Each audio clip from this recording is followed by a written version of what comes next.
क्रांति राम की में आपका पुनः स्वागत है। हम लोग पिछले सत्र में नारी सम्मान में प्रभु राम जी की भूमिका पर चर्चा कर रहे थे और राम जी ने किस प्रकार अहिल्या का उद्धार किया, किस प्रकार सीता की भूमिका तैयार की, किस प्रकार कैकेयी माँ को सम्मान दिलाया, इसकी चर्चा गत सत्र में हमने सुनी। अब तारा के बारे में राम जी की भूमिका का हम श्रवण करेंगे। बाली का वध हुआ। स्वाभाविक है, बालिक ने पूछा, प्रभु सुग्रीव आपका प्यारा हो गया और मैं आपका दुश्मन हो गया, मैंने क्या अपराध किया? जो दोष सुग्रीव में है वही दोष मेरे अंदर भी है, या जो दोष मेरे अंदर है वो दोष सुग्रीव में भी है। फिर आपने सुग्रीव को प्यार किया और मुझको आपने और प्रहार किया, क्यों? अब राम जी पुनः हमारे सांस्कृतिक जीवन मूल्यों के बारे में सबका ध्यान आकर्षित करते हैं। राम जी कहते हैं, बाली, जिस परिवार में नारी का सम्मान नहीं है वो परिवार अपराधी है, और जो अपने छोटे भाई की पत्नी, अपने बेटे की पत्नी, अपनी बहन, अपनी कन्या में कोई अंतर करता है वह पापी होता है। सब समान हैं, जैसे बेटी छोटे भाई की बहू, बहन या छोटे बेटे की पत्नी, सब सम्मान के योग्य हैं। तुमने अपने छोटे भाई की पत्नी का अपहरण किया, उसका अपमान किया, इसलिए तुम पापी हो और तुमको दंड मिलना चाहिए। ये इतना बड़ा अपराध है कि तुमको दंड मिलना ही चाहिए। एक दूसरी बात कही, तुमने अपनी पत्नी की बात नहीं मानी, इसलिए तुम अपराधी हो। अब यहाँ पर हमारे श्रोताओं में से अनेक लोगों को यह भ्रम होगा, पत्नी की बात नहीं मानना क्या अपराध है? अब आप जैसा ले आप लीजिए, लेकिन राम जी तो कह रहे हैं अपराध है। आप परिवार में रहते हैं तो परिवार में सर्वोच्च स्थान महिला का है, आपका नहीं है। आपका स्थान ऑफिस में है, व्यापार में है, समाज में है, परिवार में नहीं है। हुआ ये था, जब राम लक्ष्मण वहाँ पहुँचे, सुग्रीव से मित्रता हुई, तो तारा ने बाली को बताया कि पतिदेव ये कोई सामान्य व्यक्ति नहीं लगते हैं, ऐसा लगता है ये परमात्मा के अवतार हैं, बड़ा तेजमय उनका जीवन है, चेहरा है, इनसे बुराई मत लो। ये तारा ने समझाया और बाली ने नहीं माना। अब इसका थोड़ा विश्लेषण करते हैं। देखो, नारी हृदय स्वभाव से पवित्र होती है, नारी हृदय स्वभाव से प्रेम का सागर होती है, नारी हृदय स्वभाव से ही दुख और कष्ट में आनंद का अनुभव करने वाली होती है। नारी का स्वभाव परिवार को बांध कर रखने वाला होता है। ऐसी सारी भूमिका में नारी बहुत महान हो जाती है, उसका चिंतन बहुत पवित्र हो जाता है। और इसलिए राम जी कह रहे हैं कि नारी की बात का सम्मान करो, तुमने सम्मान नहीं किया। अब मैं राम कथा के माध्यम से ही आपसे अपील कर सकता हूँ, आपके परिवार में जो माँ है, कृपया किसी भी पारिवारिक विषय पे जब चर्चा होती है तब उसके मत को सबसे अधिक महत्व देना चाहिए। हमारे कहा है कि यस्य नारीन्द्र पूज्यन्ते रमन्ते तत्र देवता, जहाँ नारी की पूजा होती है, पूजा होती माने क्या, आरती उतारेंगे आप नारी की? नहीं, जहाँ नारी का सम्मान होता है, जहाँ नारी की बात मानी जाती है, वहाँ देवता का वास होता है। और इसलिए राम जी ने इस घटना से, इस प्रसंग से सारे समाज को संदेश दिया नारी का महत्व। बालिका वध हो गया, स्वाभाविक तारा दुखी हुई। अब देखो, तारा दुखी हो रही है, उस दुख में राम जी दुखी हो रहे हैं। राम जी ने बाली को अपने हाथ से मारा, लेकिन तारा के दुख में वो भी दुखी हैं और तारा को अनेक प्रकार का ज्ञान देकर उनकी माया को समाप्त कर रहे हैं, उसके दुख को समाप्त कर रहे हैं। और एक बड़ा प्रसिद्ध ज्ञान जो सबको मालूम है, क्षिति जल पावक गगन समीरा, यह ज्ञान तारा के माध्यम से समाज को दे रहे हैं। अरे अधम शरीरा, ये शरीर के लिए तुम क्यों रो रही हो? ये शरीर तो 5 तत्वों से मिलकर बना है और एक दिन जाना है, इसलिए शरीर के लिए मत रो। हाँ, शरीर के अंदर जो आत्मा है वो अजर अमर है, बस उसकी चिंता करो, शरीर की चिंता मत करो। ये है हमारा राम, जिसने बाली को मार कर भी तारा को ये उपदेश दे रहे हैं कि शरीर की चिंता मत करो, ये तो 5 तत्वों से बना है। कहने का अर्थ ये है कि राम जी का नारी के बारे में जो भूमिका थी, जो चिंतन था, उसको हमें समाज में लाना है। और हमें इस बात पर गर्व होना चाहिए कि एकल अभियान में राम जी की कृपा से नारी का सम्मान सर्वोच्च स्थान पर है। शायद आपको अनेक घटनाएं नहीं मालूम होगी। एकल अभियान का जब जन्म हुआ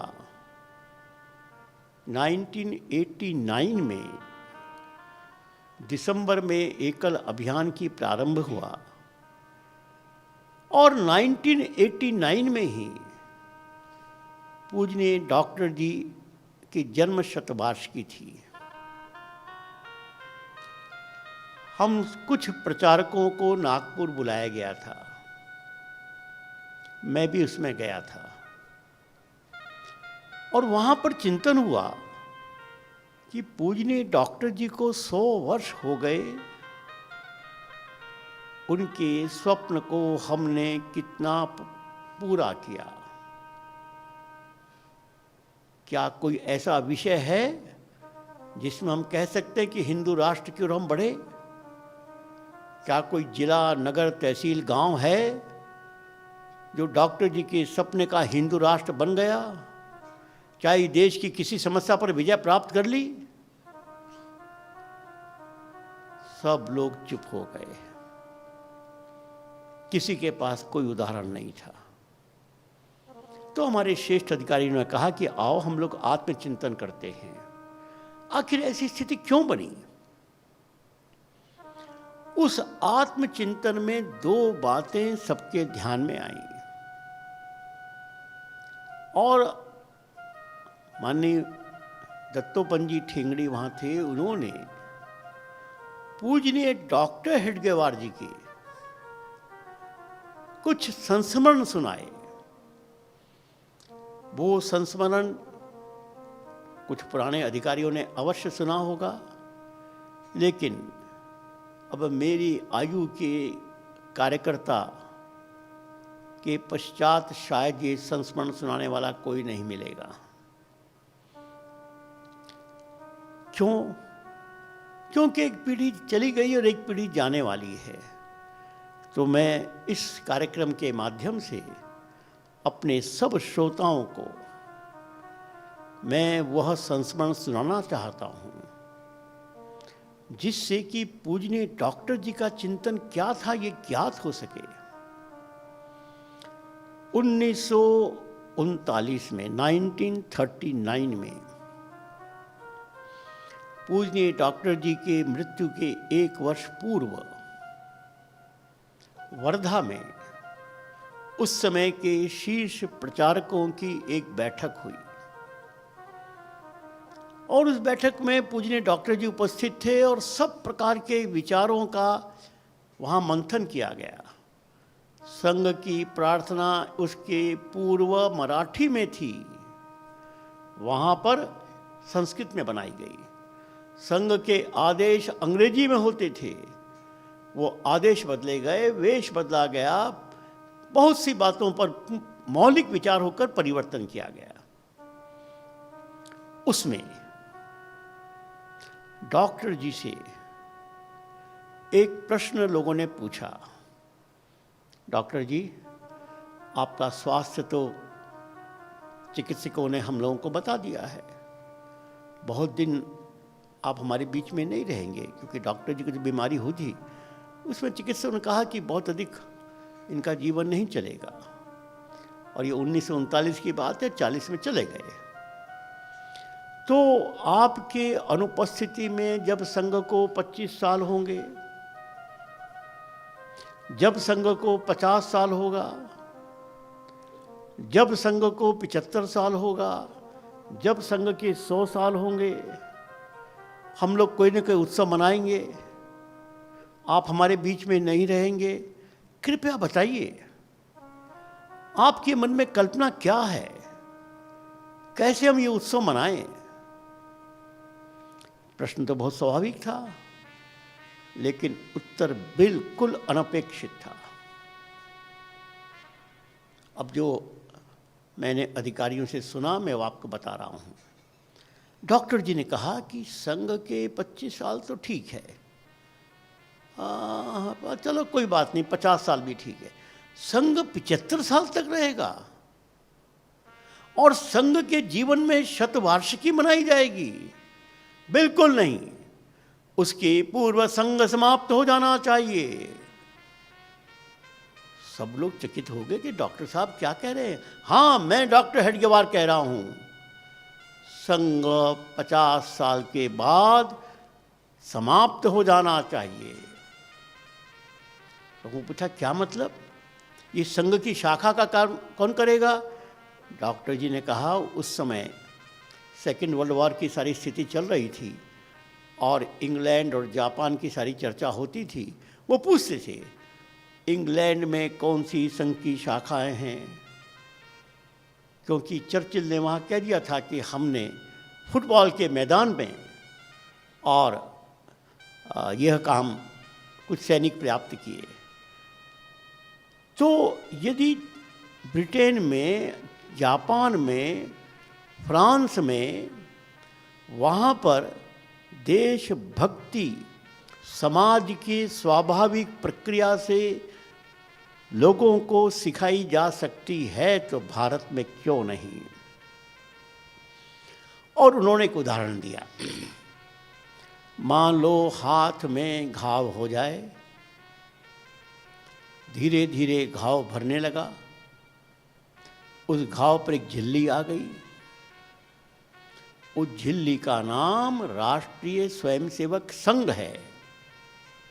जो हिंदू समाज में जो कमियां थीं उसको पूर्ण करने की प्रक्रिया में बनी हुई झिल्ली है, और उस झिल्ली को बहुत जल्दी त्वचा के साथ समरूप हो जाना चाहिए। लोग भूल जाएं कि यहाँ भी कोई घाव था। ऐसे ही राष्ट्रीय स्वयंसेवक संघ को समाज में विलीन हो जाना चाहिए। तो लोगों ने पूछा कि जो काम शाखा करती है वो काम कौन करेगा? डॉक्टर जी ने बहुत प्रसिद्ध बात की, इस देश के प्रत्येक परिवार का आंगन राष्ट्रीय स्वयंसेवक संघ की शाखा का काम करेगा। जो देशभक्ति, अनुशासन, समर्पण, त्याग, संघ की शाखा में संस्कार मिलता है, वो परिवार के आंगन में बच्चों को मिलना चाहिए। ये स्वाभाविक स्थिति है। तो प्रश्न उठा कि जब परिवार के आंगन में शाखा लगेगी तो उसका मुख्य शिक्षक कौन होगा? माँ होगी कि पिता होगा? सबने कहा माँ होगी।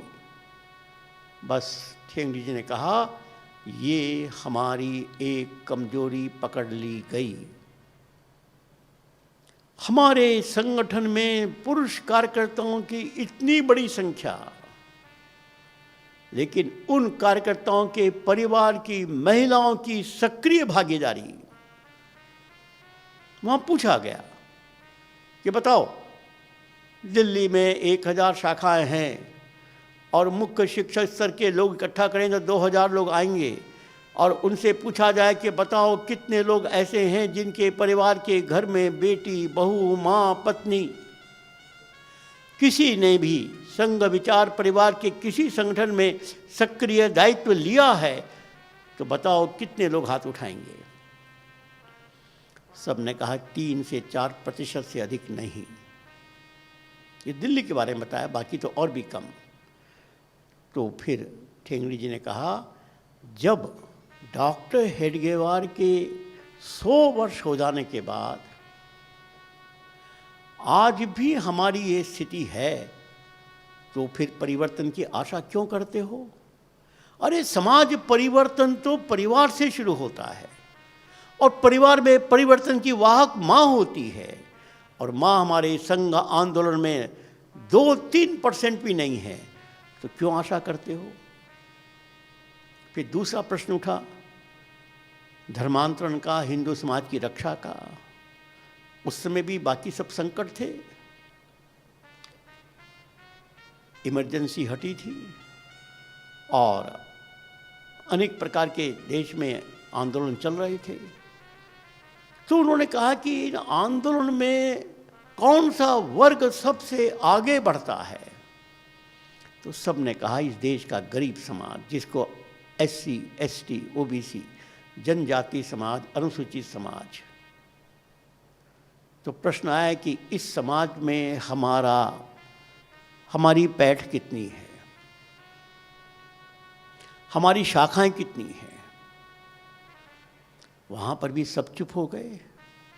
तो निष्कर्ष निकला कि समाज परिवर्तन के लिए मां भी हम नहीं जोड़ पाए, और देश की रक्षा के लिए उस शौर्य समाज को भी नहीं जोड़ पाए, और हम चर्चा कर रहे हैं कि हमने क्या परिवर्तन किया।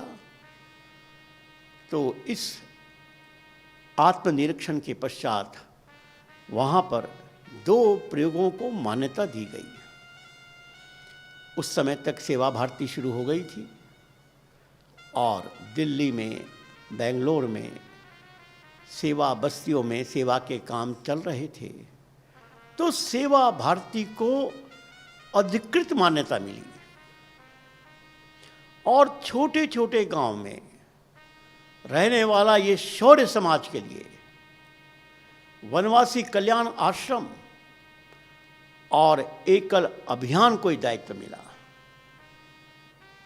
और यह बात माननीय भावराव जी ने आकर रांची में हमारे सब कार्यकर्ताओं को बताई।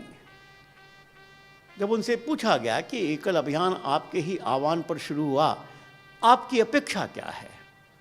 तो उन्होंने कहा मेरी एक ही अपेक्षा जो संघ की अपेक्षा है, एकल अभियान नारी आंदोलन बनना चाहिए। इस देश की मातृ शक्ति को स्थापित करने का सपना लेकर चलो, ये हमारा प्रारंभिक लक्ष्य था।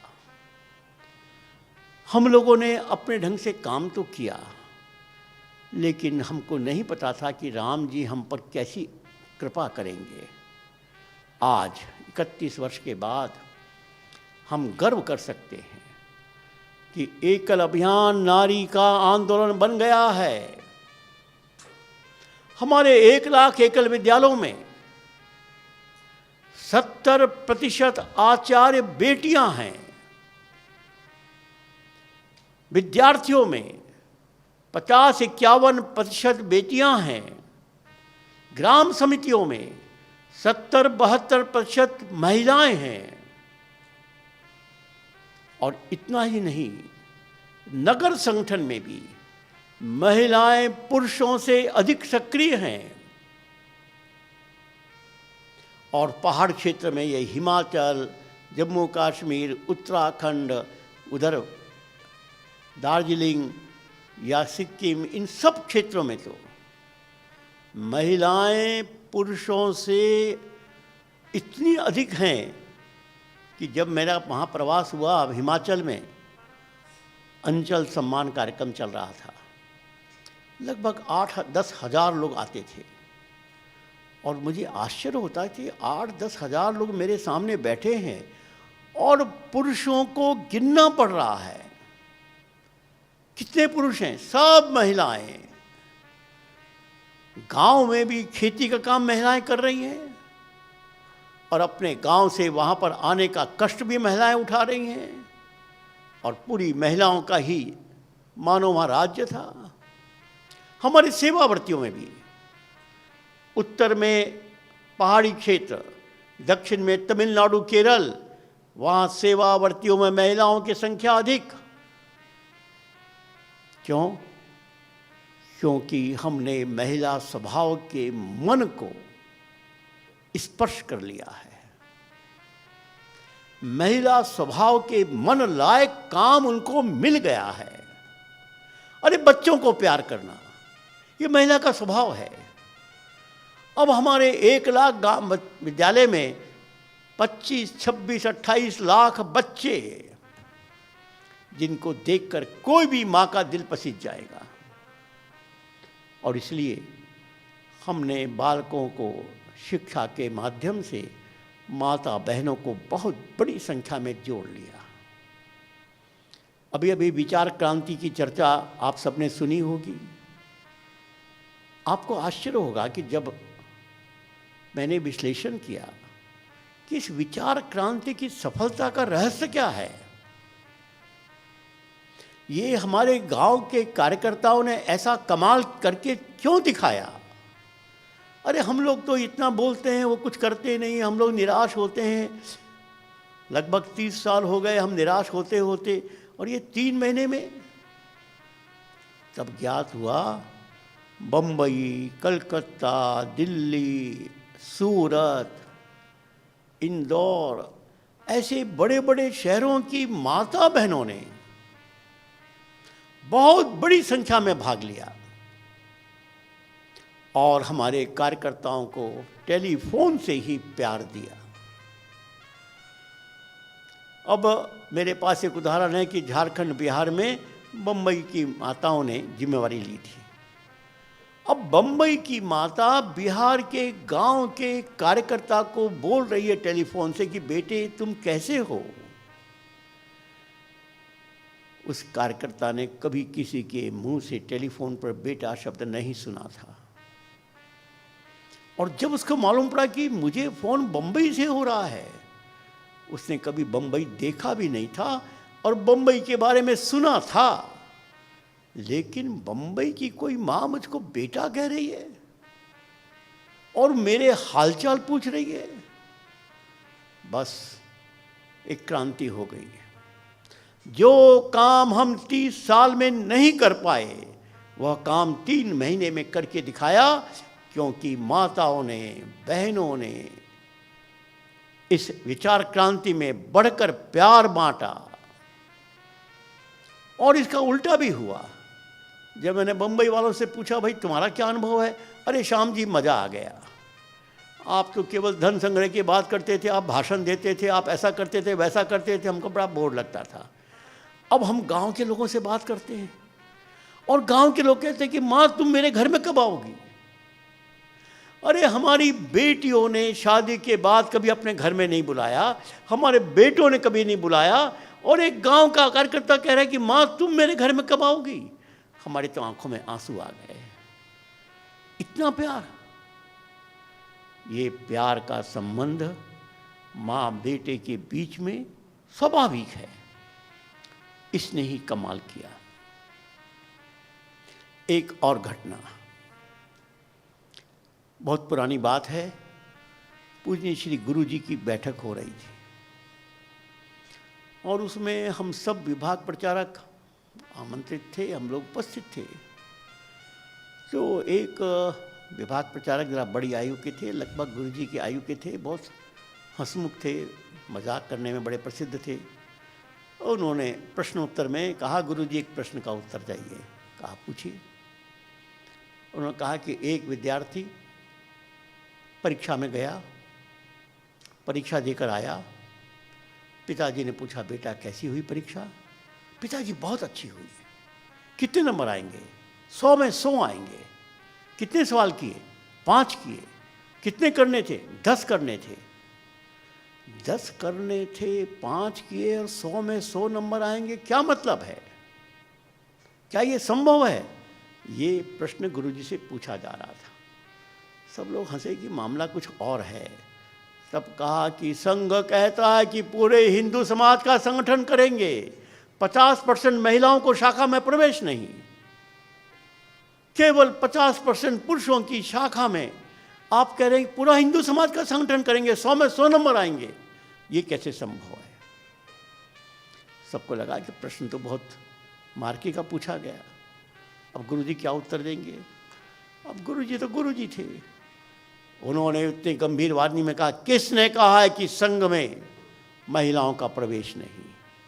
हम सब दंग रह गए कि गुरुजी क्या कह रहे हैं, सरसंघचालक क्या कह रहे हैं? शाखा में तो महिलाओं का प्रवेश नहीं। लेकिन वो जोर से बोल, किसने कहा कि संघ में महिलाओं का प्रवेश नहीं?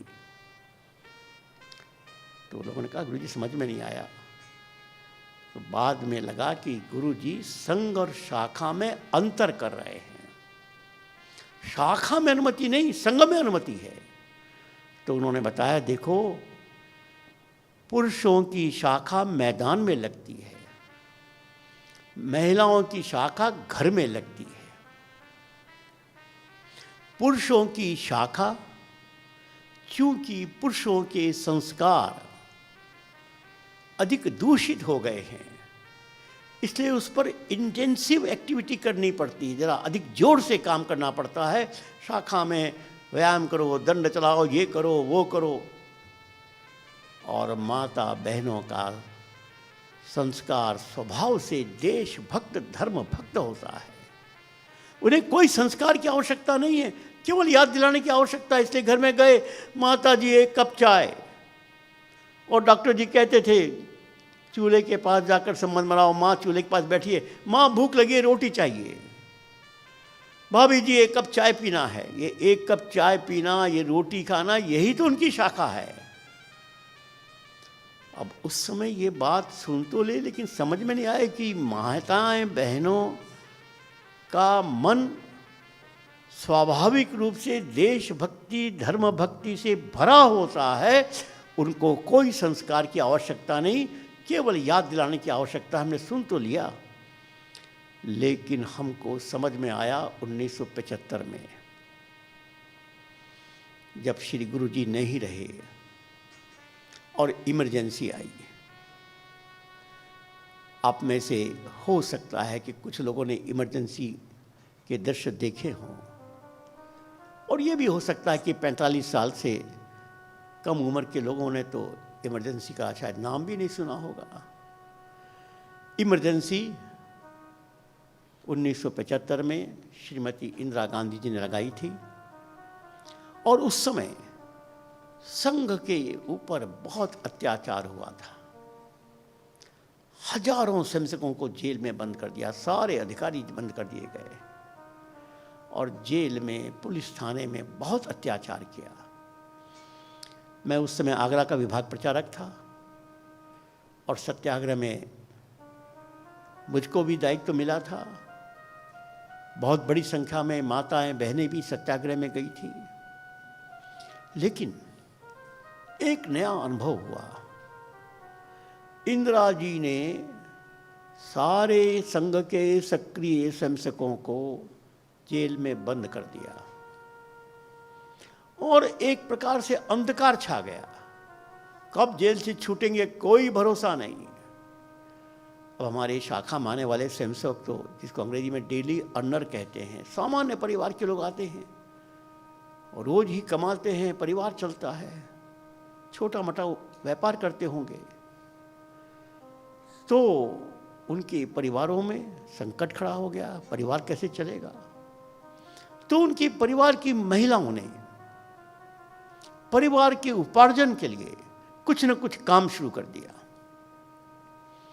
1 साल के बाद इंदिरा जी को समझ में आ गया अब तो सब टूट चुके होंगे, इसलिए उन्होंने एक माफीनामा का कार्यक्रम का चाल चला। सारे जेल के संसकों के पास एक माफीनामा की चिट्ठी पहुंच गई, सारे परिवार की महिलाओं के पास वो चिट्ठी पहुंच गई, आप माफ़ी मांग लो, छूट जाओगे। हम लोगों को बड़ी चिंता हुई कि जेल में तो सब मस्ती में रह रहे हैं, कोई नहीं लेगा, लेकिन घर में माताएं जो परिवार के लिए कितना कष्ट उठा रही हैं वो तो हस्ताक्षर कर देंगी, हमारा सम्मान कैसे होगा। इसके बाद एक अखिल भारतीय बैठक हुई, वहाँ तो सब गुप्त बैठक होती थी। उस बैठक में हमको बताया गया पूरे हिंदुस्तान में एक भी परिवार की एक भी मां ने माफीनामा में हस्ताक्षर नहीं किया, और यहां तक कि नागपुर की कुछ महिलाओं ने अपने पति को कहा तुमने यदि माफीनामा मांगा तो तुम्हारे घर में प्रवेश नहीं। हम सब की छाती चौड़ी हो गई, श्री गुरु जी याद आ गए। हमारे घर की माताएं अपने परिवार चलाने के लिए क्या क्या कर रही हैं, लेकिन देशभक्ति, धर्म भक्ति पुरुषों से भी एक कदम आगे सिद्ध हो गया। मित्रों, यह बात संघ में भी आज भी लागू होती है। एक प्रसंग और सुनाता हूं। यह 1989 के पश्चात जब महिलाओं की बात शुरू हुई तो हमारे सरकारवा माननीय शेषाद्री जी थे, उन्होंने एक समाचार सब जगह दिया कि मेरे प्रवास में डॉक्टर ने मुझको ठंडी रोटी खाने के लिए कहा है, मेरा भोजन 1-2 घंटे पहले बन जाना चाहिए। अब ठीक है, चिकित्सकों के आयु के बाद हर प्रकार की बीमारी होती, सबने मान लिया। वो आगरा आए थे और मैं भी उनके साथ था, एक कार्यक्रम में हम लोग साथ साथ थे। तो एक परिवार में हम लोग गए, परिवार में भोजन का कार्यक्रम था, हम लोग सब टेबल बैठे, प्रांत कार्यवाही का घर था। तो शेषाद्री जी ने प्रांत कार्यवाही से पूछा कि भाई श्रीमती जी कहाँ हैं? कहा कमरे में है, भोजन तो बन चुका आपकी सूचना के हिसाब से 2 घंटा पहले, इसलिए कुछ काम नहीं है। तो शेषाद्री ने कहा क्या वो आ सकती हैं, हमारे साथ भोजन कर सकती हैं? हाँ हाँ कर सकती हैं। उनको बुलाया गया। उसी डाइनिंग टेबल पर प्रांत कार्यवाही की श्रीमती जी बैठी। अब प्रांत कार्यवाही तो बेटे की उम्र के थे, तो उनकी श्रीमती भी बेटे की उम्र की थी। तो शेषाद्री जी ने बातचीत की, बेटी तुम कहाँ की रहने वाली हो? उसने अपने मायके का स्थान बताया। तुम्हारे पिताजी क्या करते हैं? बताया। अब संयोग से जो उनका स्थान था वहाँ के कुछ लोगों को शेषाद्री जी जानते थे। तो उन्होंने कहा कि तुम उनको जानती हो? अरे हाँ, वो तो हमारे काका लगते हैं। तुमने उनको? हाँ, वो हमारे मामा लगते हैं। आप कैसे जानते हैं? हमारी शाखा है। अरे तुम्हारे काका और मामा हमारे कार्यकर्ता हैं। ये कहकर सुनकर वो महिला रोने लग गई। हम सब बड़े चिंतित, ये क्या हो गया? ये तो बात बड़ी सामान्य हो रही थी। थोड़ी देर बाद वो शांत हुई। अपने पति पर वो नाराज होकर बोलती है कि भाई श्रीमान जी, आपका संघ के लोग इतने अच्छे हैं, ये आपने पहले क्यों नहीं बताया? मैं आपको बार बार कोसती थी कि आप शाखा में जाते हैं, देरी से आते हैं, ये मत करो वो मत करो। ये तो बड़े प्यार से बात कर रहे हैं, ये तो हमारे काका मामा बन गए, हमको बेटी कह रहे हैं। यह प्यार करने वाला हमको अभी तक कोई नहीं मिला। तब समझ में आया शेषा दीदी की ठंडी रोटी का रहस्य क्या था। होता क्या है, हम लोग प्रचारक जाते हैं घर में, अब वो कार्यकर्ता हम लोगों के सम्मान में गर्म भोजन देने का स्वभाव है। बस श्रीमती जी घर में रसोई में भोजन बना रही है, हम लोग भोजन कर रहे हैं, और प्रचारक तो ज़रा हड़बड़ वाला होता ही है। भोजन क्या, बहन जी नमस्कार, चल रहे हैं प्रवास में, ख़त्म। वो बहन जी को नहीं देखा कौन प्रचारक हैं, प्रचारक ने देखा कौन बहन जी है, ना बातचीत हुई ना नमस्कार हुई, और चले गए। जब इस प्रकार की चर्चा शुरू हुई, एक बैठक में कुछ बड़ी आयु के स्वयंसेवक थे, उनका परिवार था, एक हम लोग शिविर में थे, एक प्रकार से वन विहार कार्यक्रम था। और वहाँ पर जब हमने 1989 की सारी घटना सुनाई महिलाओं के बारे में, मेरे सामने एक महिला अपने पति को कह रही है, अब आई अकल संघ को 60 साल के बाद, जब 60 आ जाते हो तब अकल आती है। अब समझ में आ रहा है तुम लोगों को महिलाओं का महत्व, अभी तक तो तुम कुछ समझते नहीं थे, देखो तुम्हारी बैठक में। कहने का अर्थ ये है कि संघ ने भी इसका विचार किया, और हमारे देश में आज बड़ी संख्या में माता बहनों की स्थिति संघ विचार परिवार में आज हमको दिखाई दे रही है। एक और बात मेरे मन में आती थी, इमरजेंसी में जब आगरा में था तो अंडरग्राउंड वर्किंग थी, घरों में रहते थे, और घर में पुलिस हमको खोजती थी। मेरे नाम का, इसको सेंट्रल लिस्ट कहते थे, इंदिरा गांधी लिस्ट कहते थे, पीएम लिस्ट, उसमें नाम था, और हम लोग अरेस्ट हुए कि नहीं हुए इसकी रोज़ रिपोर्ट दी जाती थी, इसलिए पुलिस बहुत खोज रही थी। और आगरा में सत्याग्रह बहुत ज़्यादा हुआ, दक्षिण उत्तर भारत का, तो वहाँ एक बहुत बड़े समाचार पत्र के मालिक थे जो हम लोग को जानते थे। उन्होंने अपने मित्र को कहा कि श्याम जी क्या कर रहे हैं, ये कैसे कार्यक्रम कर रहे हैं, इतने सत्याग्रह हो रहे हैं, मैं श्याम जी से मिलना चाहता हूँ। अब अंडरग्राउंड थे इसलिए सारी व्यवस्था की। एक परिवार में था, वो आए, बहुत डरे हुए थे, और मैं परिवार के बच्चों के साथ खेल रहा था। उनको लगा अरे श्याम जी को भी कुछ डर नहीं है, बच्चों को कुछ डर नहीं है, तो उन्होंने परिवार के बच्चों से कहा, तुमको मालूम है कौन है? हाँ हमको मालूम है कौन है। उससे मेरा नाम डॉक्टर साहब था। ये डॉक्टर साहब हैं, तो मालूम है क्या? हाँ इनके पीछे पुलिस लगी है, तुमको डर नहीं लगता? अरे भाई साहब किस बात का डर, पुलिस आएगी, हमारे 10 बच्चे वहाँ खड़े वहाँ खड़े वहाँ खड़े, हमको सूचना पहले मिलेगी, डॉक्टर साहब यहाँ से जाएंगे यहाँ से जाएंगे। उनको लगा ये बच्चों ने कितनी नाकेबंदी की हुई है। और परिवार की जब माँ आई उन चाय आदि के साथ, उनसे कहा कि बहन जी आपको डर नहीं लगता? भाई साहब किस बात का डर, देश के लिए काम करने वाला को डर लगता है क्या? वो श्रीमान जी उस महिला के चरण छूने के लिए तैयार हो गए। मैं तो सोच नहीं सकता था ऐसा भी परिवार है इस आगरा में। और मैंने कहा कि एक परिवार नहीं, से 200 परिवार हैं, सुबह कहीं दोपहर कहीं रात कहीं। इसके बाद वो सज्जन संघ के समर्पित व्यक्ति बन गए। घर की मां के बारे में दृष्टिकोण का एक उदाहरण और देना चाहता हूं। मेरे मन में बार बार ये था कि ठाकुर रामकृष्ण परमहंस को परमहंस क्यों कहा जाता है? बहुत विद्वान भी नहीं थे, कोई बहुत बड़ा काम भी नहीं था, काली माँ की पूजा करते थे। विवेकानंद जी को प्रेरणा दे दी और परमहंस बन गए, क्या विशेषता थी? तो मैंने उनकी जीवनी पढ़ी और मुझको एक तथ्य ध्यान में आया। ठाकुर परमहंस जी को, रामकृष्ण परमहंस को ठाकुर कहा करते थे। ठाकुर युवा अवस्था में काली मंदिर में आ गए पूजा करने के लिए। विवाह की आयु हुई, परिवार के लोगों ने विवाह करने के लिए कहा, इन्होंने मना किया।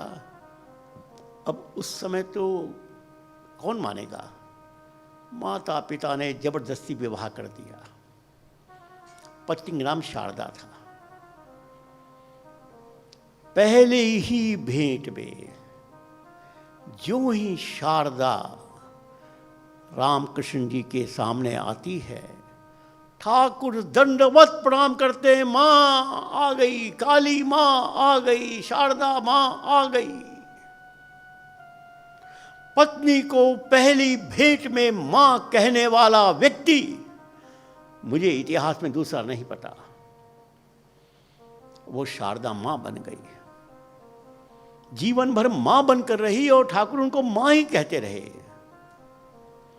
और सारे रामकृष्ण मिशन मठ की वो मानो माँ बन गई। ये भगिनी निवेदिता का मन परिवर्तन करने का काम शारदा माँ ने किया। आज शारदा मठ में ना जाने कितनी बेटियां अपना जीवन दे रही हैं। अर्थात जिसने मां का सम्मान इस सीमा तक कि आपने पत्नी को मां मान लिया। हाँ, बाकी लोगों को मां बनाने की बात तो सब लोग बोलते हैं, लेकिन पत्नी को भी पहली भेंट में मां कहकर संबोधन करने वाला व्यक्ति वो परमहंस बनता है। इसलिए स्वामी विवेकानंद जी से एक बार प्रश्न पूछा गया। वो जब दूसरी बार विदेश की यात्रा पर गए थे तो वर्ल्ड पीस पर भाषण दे रहे थे। तो एक श्रोता ने कहा कि स्वामी जी, आपका वर्ल्ड पीस समझ में आता नहीं, please give us a very simple formula, कोई सिंपल बात बताओ। स्वामी जी ने कहा, बहुत सिंपल बात, जिस समय पश्चिम की माताएं या पश्चिम की महिलाएं पूर्व की महिलाओं से पवित्रता सीख लेंगी, पश्चिम माने अमेरिका, पूर्व माने भारत, अमेरिका की महिलाएं भारत की महिलाओं से पवित्रता सीख लेंगी और भारत की महिलाएं अमेरिका की महिलाओं से कर्मठता सीख लेंगी, विश्व शांति आ जाएगी। अब अमेरिका की महिलाएं सीखेंगी नहीं सीखेंगी ये तो उनकी समस्या है, लेकिन भारत की महिलाओं को पश्चिम की महिलाओं से कर्मठता सीखने का स्वामी विवेकानंद का आह्वान था। कर्मठता माने साहस, प्रवास, मेहनत। अरे पश्चिम की एक लड़की आई मदर टेरेसा बन गई, दूसरी लड़की आई वो सिस्टर निवेदिता बन गई। क्यों? कर्मठता थी। और हमारे यहाँ किसी कार्यकर्ता बेटी को तुमको प्रवास जाना, अरे मैं अकेले प्रवास कैसे करूंगी। रोने वाले माताओं का देश रोने वाला होता है। और इसलिए इस क्रांति राम में जो संदेश माता बहनों के लिए, महिलाओं के लिए है, नारी सम्मान के लिए है, ये केवल सुनने के लिए नहीं है, पालन करने के लिए है। मैं तो माता बहनों से आह्वान करूंगा, सीता बनो, आवश्यकता पड़े तो धर्म के लिए पति की बात मत मानो, पिता की बात मत मानो। धर्म बड़ा है, सीता के लिए धर्म बड़ा था, ना पति की बात मानी ना माँ की बात मानी और जगत जननी माँ बन गई। लेकिन हाँ, धर्म के लिए, अपने स्वार्थ के लिए नहीं, अपने भोग विलास के लिए नहीं। आओ, यह भारत माँ माताओं का देश है। नारी सम्मान से यदि राम भगवान बन सकते हैं तो फिर आज फिर से राम राज्य स्थापित क्यों नहीं हो सकता है। इसी प्रार्थना के साथ सबको नमस्कार, धन्यवाद।